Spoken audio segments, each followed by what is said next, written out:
permanenteng address eh. Luluwas ho ako sa Palawan para sa kasal ng kapatid ko. Pagkatapos ho nun, diretso na ako sa abroad.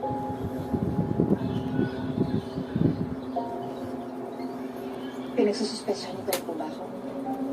For follow-up questions lang. Hindi ka kasi makontak, mahirap ka kagilapin. Tsaka huwag ka muna umalis ng bansa hanggang di pa tapos yung investigation. Sa tingin niyo, nagsisinungaling ako sa inyo. Sana hindi. Kasi kawawa ka naman. Pwede ka makatuloy na habang buhay ng pagkabilanggo. Sayang mo pagiging teacher mo. Laki kahihiyan sa pamilya mo yun.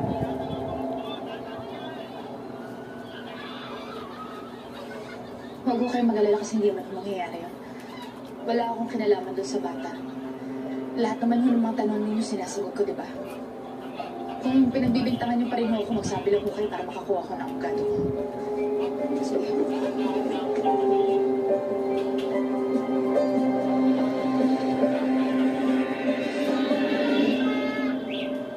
Wait lang. Ana, can I talk to you for a second? Pasensya na, nagmamadali kasi ako eh. Gusto sana kitang ma-interview, you know, to get your side of the story. Pasensya na, hindi kasi ako komportable sa ganyan. Wala rin mo kayo makukuha sa akin. Naiintindihan ko. Pero alam ko na bilang teacher, syempre, concerned ka rin sa nangyari kay Grace, di ba? Kaya ka nga na... Hindi ako dapat na tinatanong ninyo. Nag-substitute lang po ako sa klase ni Grace. May mga teacher ko din mas matagal na kasama yung bata, sila may dapat kinakausap nila. Ana, please. Gusto ko malaman ang katotohanan.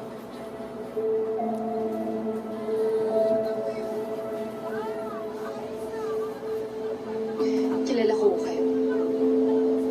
Alam ko na kayo yung tumutulong sa mga nanay na naaagad na karapihato. Pero ako nang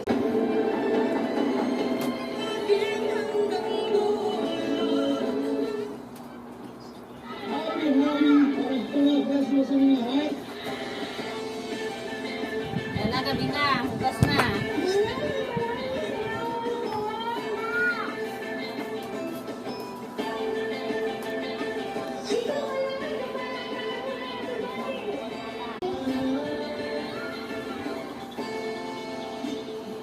My love will make you disappear. Delivered by Candy Vidales.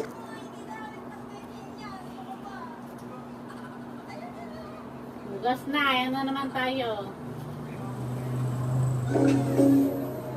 Bukas na rapa. Doon ka doon. Tulog. Tulog. Doon. Doon.